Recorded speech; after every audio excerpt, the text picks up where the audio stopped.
नमस्कार साथियों। चलिए रीजनिंग क्लास में एक बार फिर से आपके सामने हाजिर हैं हम। चलिए इस प्रश्न को देखते हैं। प्रश्न क्या कहता है कि दीपक के भाई का नाम आदित्य है। दीपक कुलदीप का बेटा है। बंटी कुलदीप का पिता है। और आदित्य जो है बंटी से कैसे संबंध रखता है ये आपको बताना है। तो ये रक्त एनालॉजी का प्रश्न है, रक्त से संबंधित है।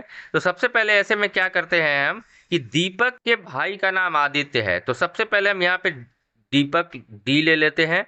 और उसका भाई है कौन? तो आदित्य, यहां पर आदित्य लिख लेते हैं। दीपक कुलदीप का बेटा है, मतलब दीपक अगर कुलदीप का बेटा है तो आदित्य भी कुलदीप का बेटा हुआ, तो ये हो गया इसके फादर एफ। और क्या बोलता है कि बंटी जो है कुलदीप का पिता है। यहां फादर हो गए, मतलब यहां पे के। ठीक है। और ये कुलदीप का पिता कौन हुआ? तो बंटी हो गया। तो बोलता आदित्य बी से कैसे संबंध, बंटी से कैसे संबंध रखता है? तो पिता का पिता मतलब दादा हो गए, तो आदित्य जो है बंटी का क्या हो गया? पोता हो गया। तो ऑप्शन नंबर सी जो है इसका करेक्ट आंसर हो जाएगा। आता है दोस्तों, आपको सारे रीजनिंग के सवाल समझ में आ गए होंगे अच्छे से। तो जाते जाते वीडियो को एक लाइक कर दीजिए, और वीडियो में प्रस्तुत प्रश्नों के अगर आप पीडीएफ प्राप्त करना चाहते हैं तो आप हमारे व्हाट्सएप एवं टेलीग्राम चैनल को ज्वाइन कर सकते हैं, लिंक डिस्क्रिप्शन में दिया हुआ है। धन्यवाद। तो देखिए प्रश्न जो कहता है आपका 7:20 जिस प्रकार आया उसी प्रकार 4:what प्रश्नवाचक के स्थान पे कौन सी संख्या आएगी ये आपको बताना है। तो हमको क्या करना है कि 7:20 का रिलेशन क्या है, उस रिलेशन को पहले पता करेंगे, तब हम उसी रिलेशन का उपयोग करते हुए 4:2 प्रश्नवाचक का पता करेंगे। तो देखिए क्या हो सकता है इसमें। तो इसमें जो है आपका कि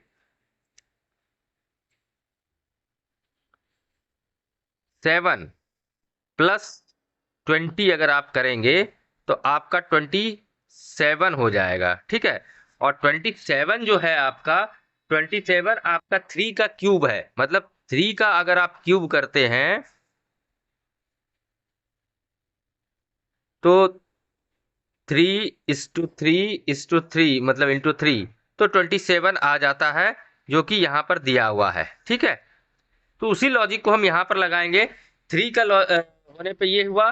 तो अब हम क्या करते हैं कि 4 का क्यूब करके देखते हैं। तो 4 का अगर आप क्यूब करें, 4 का अगर आप क्यूब करें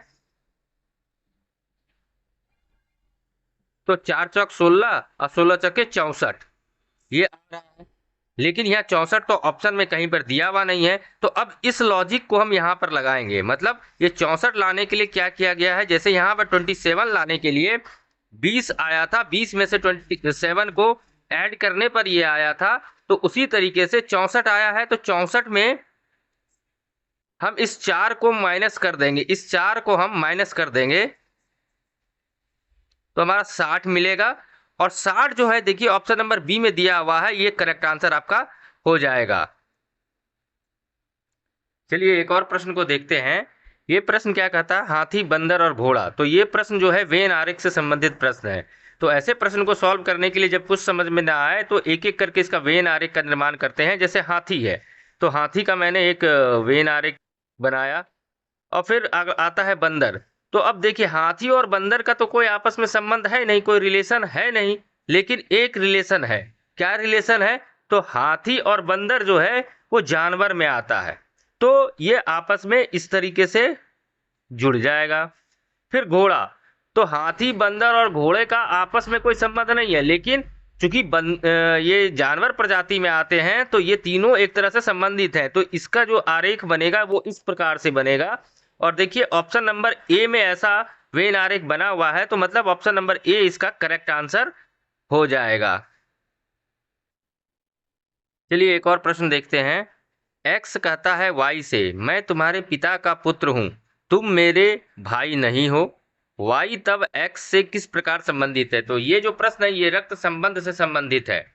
तो देखिए क्या है कि एक्स कहता है वाई से, मतलब एक्स जो कह रहा है वो किससे कह रहा है? वाई से कह रहा है। क्या कह रहा है कि मैं तुम्हारे पिता, मतलब इसके जो फादर हैं, फादर एफ लिख देते हैं यहां पर, उसका पुत्र हूं।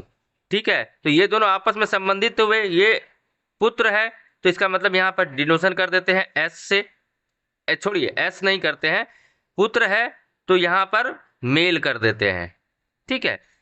और लेकिन तुम मेरे भाई नहीं हो, तो ये मेल नहीं है तो ऑब्वियस है कि ये फीमेल होगी, तो ये फीमेल हो गया।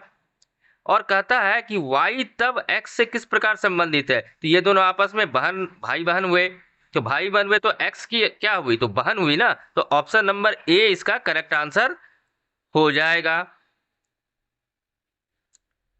चलिए एक और प्रश्न को देखते हैं, ये भी नंबर एनालॉजी का प्रश्न है कि 676:17 576 जिस प्रकार आया, उसी प्रकार 784 प्रश्नवाचक के स्थान पर आपको बताना है कि कौन सी संख्या आएगी। तो देखिए ये जो संख्या है 676, ये आपका 26 का क्यूब स्क्वायर जब आप करेंगे तो आपको ये संख्या प्राप्त हो जाएगी। और सेम तरीके से जब 26 का ही आप क्यूब करेंगे तो आपको ये संख्या प्राप्त होगी। तो सेम लॉजिक को यहाँ पर लगाते हैं, तो 784 जो है 784, ये आपको याद रखने की आवश्यकता है क्यूब और स्क्वायर। तो ये 28 का अगर आप स्क्वायर करते हैं तो आपको 784 प्राप्त होता है। तो उसी प्रकार जिस प्रकार यहाँ पर 26 का हमने क्यूब किया था अगली संख्या प्राप्त करने के लिए, तो यहाँ पर भी हम 28 का क्यूब करेंगे। तो 28 का क्यूब जब आप करेंगे तो आपको मिलेगा 21,952, जो कि देखिए ऑप्शन नंबर सी में दिया हुआ है, मतलब ऑप्शन नंबर सी इसका करेक्ट आंसर हो जाएगा।